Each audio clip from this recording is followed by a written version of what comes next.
Semester 1 English major course का ये बहुत ही ज़्यादा इम्पोर्टेंट क्वेश्चन है जिसे मैं आपको नोट्स के साथ बहुत ही इजी लैंग्वेज में समझाऊंगा। अगर आपको ये वीडियो मेरा हेल्पफुल लगे तो मेरे चैनल को सब्सक्राइब करें और वीडियो को लाइक करें और शेयर करें। तो क्वेश्चन है दोस्तों, give summary of dicing sequel in Mahabharat.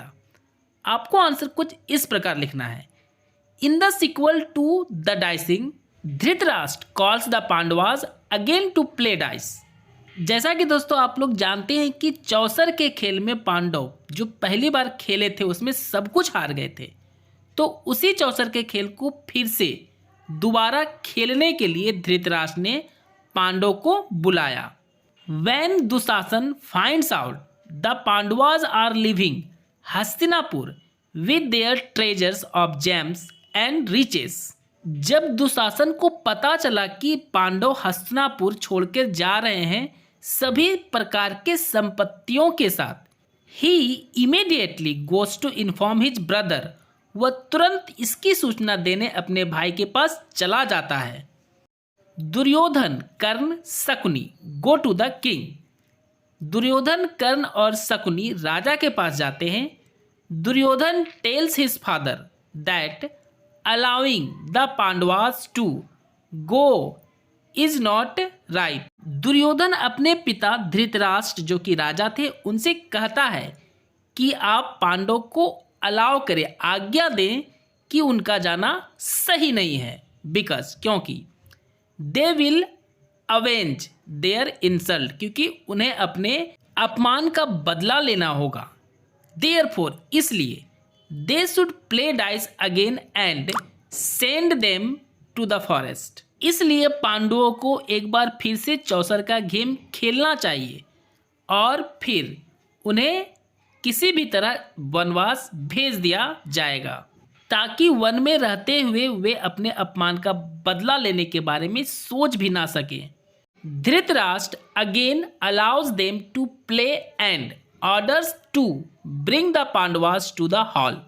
Dhritarashtra क्योंकि दुर्योधन के पिताजी थे और राजा भी थे, इसलिए उन्होंने अपने पुत्र के बात को मानते हुए पांडवों को फिर से आज्ञा दे कि वे लोग हॉल में आए और फिर से डाइस यानी चौसर का गेम खेले। The wise people like Drona Bhishma manner of walking. ज्ञानी लोग जैसे द्रोण और भीष्म जो हमेशा मैनर के साथ चलते थे यानी हमेशा सच का साथ देते थे, वे नहीं चाहते थे कि ये गेम फिर से खेला जाए। लेकिन दोस्तों फिर से ये गेम खेला गया जिसमें पांडवों की बुरी तरह से फिर से हार हुई, जिसमें उन्हें 13 वर्ष का वनवास मिल गया। दोस्तों मैंने नोट्स को शॉर्ट करने के लिए इन बातों को इंक्लूड नहीं किया है। Bhim in a fit of anger was to kill Duryodhan. Arjun also was to kill Karna and so do Sahdev and Nakul. Sahdev will kill Shakuni.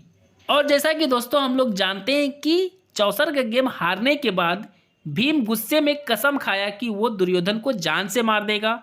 Arjun ने कसम खाया कि वो कर्ण को जान से मार देगा और इसी प्रकार नकुल और सहदेव ने भी कसम खाया, जैसा कि सहदेव ने कसम खाया कि वो शकुनी को जान से मार देगा। Yudhishthira bids farewell to the Kaurava. हारने के बाद और इतना अपमान सहने के बाद युधिष्ठिर कौरव को फेयरवेल मतलब अलविदा कहते हैं। Vidur suggest Kunti must stay in his house because of her age. Vidur ji ने कुंती को सलाह दिया कि वे उनके घर में ही ठहर जाए क्योंकि उनका अब एज नहीं रहा कि वे वनवास अपने पुत्रों के साथ जाएं। And he bids the Pandavas farewell. और वो कुंती को रोककर पांडवों को विदा किए। Kunti is in mourning and the Pandavas solace her and bid her farewell. Kunti दुख के साथ पांडवों को भारी मन से वहां से विदा की। Dhritarashtra ask Vidur in what manner the Pandavas leave. Dhritarashtra Vidur से पूछते हैं कि किस स्थिति में पांडवों को उनकी वनवास से छुटकारा मिलेगा। तब विदुर जी ने उन्हें सारा कंडीशन बताया जो था कि 12 वर्ष वनवास करने के बाद 1 वर्ष का अज्ञातवास होगा। अगर अज्ञातवास में उन्हें कोई पहचान जाता है तो उन्हें फिर से 13 वर्ष का वनवास हो जाएगा। Narad appears in the hall and prophesies that the end of the Kaurava has come। उसी समय नारद वहाँ हॉल में आ जाते हैं और भविष्यवाणी करते हैं कि कौरवों का अंत नज़दीक आ गया है। Listening to the prophecies Duryodhana, इस भविष्यवाणी को सुनकर Duryodhan, Karna and Shakuni take refuge in Drona. Duryodhan, Karna और शकुनी गुरु द्रोण को देखकर इस भविष्यवाणी से आश्वस्त हो जाते हैं कि उन्हें कुछ भी नहीं होगा क्योंकि उनके साथ गुरु द्रोण है।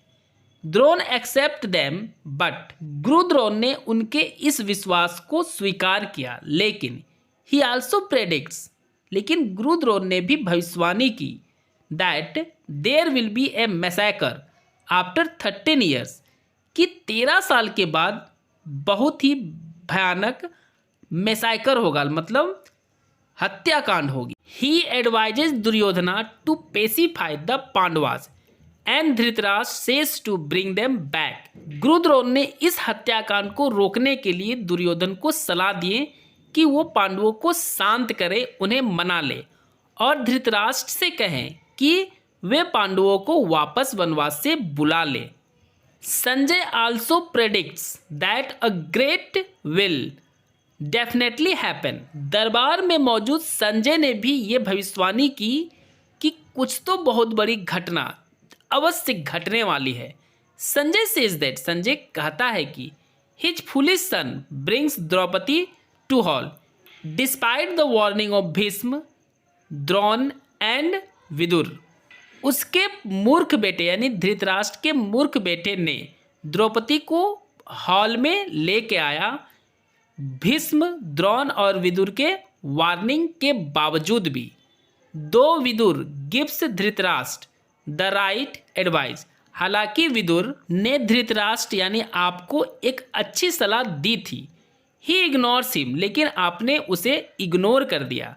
Because he wants to please his son, क्योंकि आपको तो अपने पुत्र दुर्योधन को खुश करना था। तो इस प्रकार दोस्तों पांडवों को वनवास जाना ही पड़ा। दोस्तों मेरा नोट्स कैसा लगा कमेंट करके जरूर बताएं और ऐसी ही वीडियो के लिए मेरे चैनल को सब्सक्राइब करें और वीडियो को लाइक करें, शेयर करें। इतना लिखने के बाद दोस्तों आपको इन शॉर्ट यानी इन द कंक्लूजन जरूर लिखना चाहिए ताकि आपको फुल में फुल मार्क्स मिल सके। अगर आपको लिखने नहीं आता है तो कमेंट करके मुझे बताएं, मैं आपको लिख कर दे दूंगा। मिलते हैं हम लोग अगले वीडियो में।